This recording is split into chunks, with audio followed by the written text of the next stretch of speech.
Previously on Kentucky Case Files, we revisited one of Louisville's most haunting mysteries, the 1983 disappearance of 12-year-old Ann Gotlib. We followed Ann's story from her family's journey from the Soviet Union to their new home in Kentucky, through that June afternoon when she rode her bike to the mall and never came back. We traced the massive investigation that spanned years, the thousands of leads that went nowhere, and the eventual naming of Gregory Lewis Oakley as the man police think abducted and killed her, a revelation that came too late for justice since Oakley had already died. In this episode, Part 2, How We Find Missing Kids, Then and Now, we'll explore how investigators in the 1980s approached missing children's cases like Ann's, how those methods have evolved in the decades since, and how her case helped shape the national movement to find and protect missing kids. Missing Eugene Martin, now age 15, last seen Des Moines, Iowa, August 12, 1984. Call 800-843-5678. Missing Colleen Osborne, now age 16, last seen Daytona Beach, Florida, March 15, 1984. Call 800-843-5678. You're looking at Stephen Wayne Vineyard, one of over 1.5 million children reported missing each year. You can help find them by looking at the pictures and descriptions on one of these message displays now in major supermarkets. And please, jot down the toll-free number. Ann's case wasn't happening in isolation. Across America in the late 1970s and early 80s, missing child cases were dominating headlines. Eaton Pats in New York, Adam Walsh in Florida, Johnny Ghosh in Iowa, and others. Parents were terrified. Suddenly, the idea that a child could vanish without a trace seemed like a national epidemic. Experts now call it the missing children panic, and while the numbers were often exaggerated, the fear was real. Ann Gotlib's disappearance became part of that wave. Another face on billboards, milk cartons, and posters. Another haunting story leading the evening news. To put all this in perspective, let's start with how investigations looked in 1983. When Ann disappeared on June 1st that year, investigative tools and systems were very different. Detectives had intuition and determination, but not the tools they have today. Local police relied largely on analog methods and shoe leather detective work, neighborhood canvassing, paper files, flyers, and the cooperation of nearby jurisdictions. In Ann's case, detectives canvassed mall employees and shoppers, relying on recollection and word of mouth. There were no security cameras in the mall. Surveillance technology then was rare and expensive. Thousands of volunteers and police searched wooded areas, drainage ditches, and abandoned buildings. Helicopters and dogs were used, but search grids and tracking technologies are primitive by today's standards. Psychological profiling was in its infancy, and police depended heavily on interviews, interrogations, and hunches. The closest things we had to public notifications were missing child posters, news broadcasts, and newspaper stories. Ann's parents held a press conference and hoped it would get covered by local media to get their story out. Here's Lumila Gotlib addressing the press. First of all, I want to thank all the teenagers for the marvelous job what teenagers doing for us. And it gives us hope too, because the more people are involved, the more people can see Anne's picture on the streets. The more is the possibility that somebody will seek her somewhere. The more is the possibility that she will come home someday. There was so much paper. Reports were handwritten or typed, filed by individual officers, and communication between jurisdictions was slow, mostly by phone, fax, or teletype. There was no centralized digital database for missing persons. And within the limited reporting and coordination that existed, even the term missing child meant different things depending on who you asked back then. Law enforcement, social service agencies, and advocacy groups all used varying definitions. For example, some police departments classified only those thought to be abducted by strangers, like Ann, as missing, while others included runaways or children taken by a non-custodial parent. The FBI's National Crime Information Center had one set of criteria for entry into its database, while Local agencies maintain their own inconsistent reporting standards.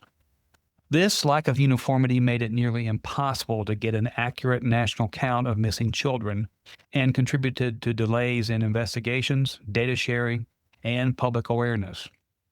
A problem that advocacy efforts in the early 1980s, some inspired by Anne's disappearance, and the creation of the National Center for Missing and Exploited Children in 1984, sought to correct. That brings us to today. If Anne had disappeared in 2025, her abduction would have triggered a dramatically different response. Immediately upon her disappearance being reported to the police, she would be entered into a digital national database. If criteria were met, an Amber Alert would light up phones, highway signs, and social media feeds across the region. Investigators would collect and analyze security footage from every corner of the mall, surrounding businesses, and doorbell cameras or other home surveillance tools. They would pull digital records from online accounts for Anne and any suspects. Her photo and relevant video would circulate on multiple platforms, social media, and the 24-hour media cycle. Law enforcement agencies would be sharing information in near real time. DNA testing and advanced forensics would be applied to every scrap of physical evidence. The friend's grandmother's house, for example. Social media and crowdsourcing would generate tips. Agencies like the National Center for Missing and Exploited Children would assist with forensic age progression, digital lead matching, and national coordination. Anne would also likely have a cell phone or smartwatch that could be tracked. And she might have also used her cell phone to call for help, adding to the information that could help rescue her. Plus, to help with data coordination, definitions of a missing child are much more uniform now than in the 1980s, although not perfectly consistent across every agency. The National Center for Missing and Exploited Children and the FBI now share a common framework that most law enforcement agencies follow, defining a missing child broadly as any person under 18 whose whereabouts are unknown to their legal custodian, regardless of the circumstances of disappearance. That includes family abductions, runaways, children lost or injured, and cases where the child's status is simply unknown. With all these differences between 1983 and 2025 in mind, it's tough to compare abduction rates. Still, we know that the growing national panic over stranger kidnappings that Anne's case exemplifies was not based on solid data. In the early 1980s, there were panicked claims of 50,000 children being kidnapped by strangers each year in the U.S. Imagine 50,000. That's the population of a small city each year. As a parent, you would be terrified. Yeah, definitely. And I guess it was such a, I don't want to say it was a new thing. Maybe it was a new phenomenon. I think it was a moment. It was definitely a moment where it got into the national consciousness. But I Yeah. feel like we've had a moment like this more recently. Like, I feel like there was this wave of there's so much child trafficking and no one's paying attention to the child trafficking, when it's like, actually, there's dozens of agencies that are working on this all over the world all the time. Yeah. We actually have all these resources and databases now. Like, lots of people are paying attention to missing children. But I feel like we recently went through another era where there was this manufactured panic about it, although it was framed this time less around kidnapping or disappearance and more around this idea of trafficking in Yeah. children. So maybe it's something that happens every so often. I don't know. But like I said, I have distinct memories of the early 80s being a time where my parents at least seemed to have this heightened fear that was definitely being stoked by cases of child disappearance that were gaining national attention. But we now know that most missing children are not taken by strangers. In fact, the first comprehensive study in 1988, the National Incident Studies of Missing, Abducted, Runaway, and Thrown Away Children, or NISMART report, found that the number of stereotypical stranger kidnappings, where a child is taken overnight far from home or harmed, was closer to 200 to 300 cases per year. Even broader estimates of non-family abductions, including acquaintances, topped out at 3,000 to 4,600 annually. The idea of tens of thousands of stranger kidnappings was a myth that clouded public understanding for years. By contrast, the real culprits for kidnapping have always been much closer. Research found that over 350,000 children were abducted by family members, usually a parent involved in a custody dispute. That said, what was so terrifying about Anne Gotlib's case and that of other high-profile cases from the era, like Adam Walsh and Ethan Patz, was that it fit the rare but most dangerous category, a suspected stranger abduction with no resolution. In the 1980s, although the number of stranger abductions were relatively small, the outcomes were horrific.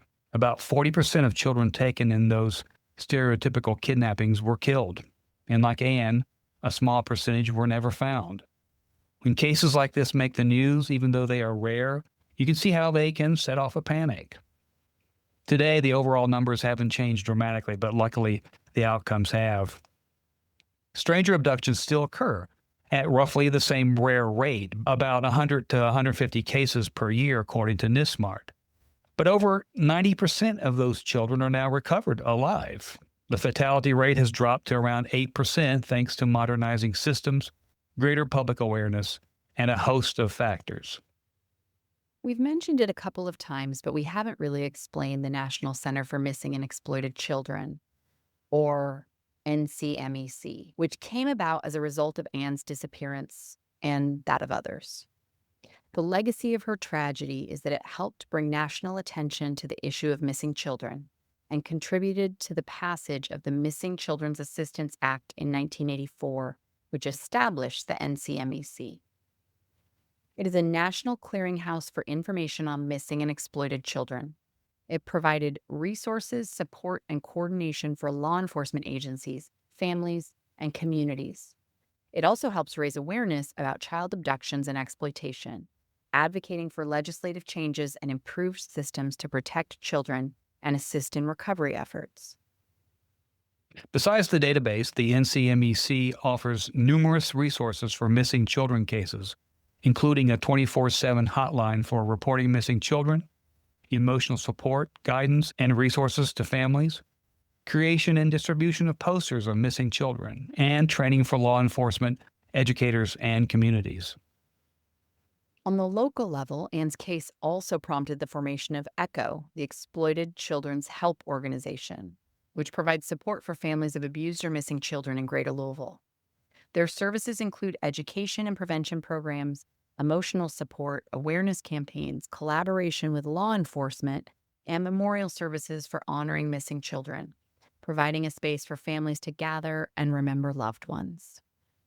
Anne's case also prompted improvements in local policing. The Courier-Journal reported that haphazard filing and other data maintenance problems plagued law enforcement at the time of Anne's disappearance. It was difficult to find files, with some found across various offices, crammed into desks and basement storage. Closed and open cases would be found mixed together. No one even knew how many unsolved homicide cases there were. This sloppiness and case file mismanagement for cold cases like Anne's was overhauled in 2008 and 2009 when Louisville Police Sergeant Denny Butler helped create a cold case unit that had a dedicated staff of detectives and a supervisor who worked with a database of 408 cases, some dating as far back as 1960. Originally, the process for investigation on cold cases was a squeaky wheel gets the grease method, meaning a case was reviewed only when a family member called or when new leads came in. The new division assigned 4 cases to each detective who worked the case until there are no more leads to follow or a suspect is charged. Just 1 year into its inception, the new unit solved 11 deaths. Police included Anne's abduction in that number, based on the solid theory that Gregory Oakley had abducted and killed her. Nonetheless, Anne's body has never been found, and Oakley could not be charged because he had died. So really there is no definitive answer, especially for the Gotlibs. For Anne's parents, time never brought any true closure. As Anatoly said at the time, if there is no solid proof, then a case is never solved. In a 2010 Courier Journal article, Ludmila said that while she no longer runs to the phone when it rings, she still can't help but hope that her daughter might be on the other end, that she was okay, that she was coming home. And even though the Gotlibs moved from their apartment following Anne's disappearance, they kept the same phone number just in case Anne tried to call. The pain lingers. Ludmila described it as a constant ache most of the time. But on some occasions, such as an anniversary, it's like a bandage ripped off and blood is gushing and it's almost like the beginning, Ludmila said.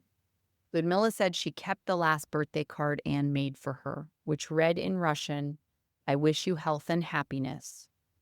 It rested next to a small pipe cleaner sculpture Anne built for her. Ludmila and Anatoly also kept Anne's bike. In 2023, Anatoly died at the age of 84. He would go to his grave with his daughter's case essentially unsolved. He was survived by his wife of 53 years, Ludmila, and a son, Jacob, who was born the year after Anne vanished. Let's close out this episode with some resources. If a child goes missing, every second counts. The first call should always be to local law enforcement. Call 911. Contrary to what you might think, there is no waiting period anywhere in the United States to report a missing child. The sooner you call, the sooner investigators can issue alerts, search nearby areas, and coordinate with state and federal partners. Next, in Kentucky, contact the Kentucky State Police Missing Persons Clearinghouse, which assists every law enforcement agency in the state with missing child investigations. You can reach them at 502-227-8700 or kentuckystatepolice.org/missing-persons. The National Center for Missing and Exploited Children can be reached at 1-800-THE-LOST, 1-800-843-5678, or missingkids.org. Parents can also download the FBI Child ID app, which securely stores identifying information and photos that can be shared with police in seconds. And for those searching for long-term or unresolved cases, NamUs.gov, the National Missing and Unidentified Persons System, helps connect missing person reports with unidentified remains nationwide. Coming up next is The Lost Girls, the final episode for the Anne Gotlib case, and the finale for Season 1 of Kentucky Case Files. Anne's disappearance inspired not just changes in how missing children's cases are investigated, but interestingly, art. Louisville writer Ellen Burkett Morse transformed Anne's story, which impacted her personally, into a short story. We'll hear from her and then hear a reading of Lost Girls. It's a special episode, so make sure you tune in. This has been Kentucky Case Files. Sourcing for this podcast came from our own reporting, the Courier Journal, the Lexington Herald Leader, WHAS News, Wave 3 News, CBS, National Crime Information Center, the Office of Juvenile Justice and Delinquency Prevention, the National Center for Missing and Exploited Children, the Exploited Children's Help Organization ECHO, the Center on Juvenile and Criminal Justice, LetGrow.org, ChildFindOfAmerica.org, DoeNetwork.org, and MissingKids.org.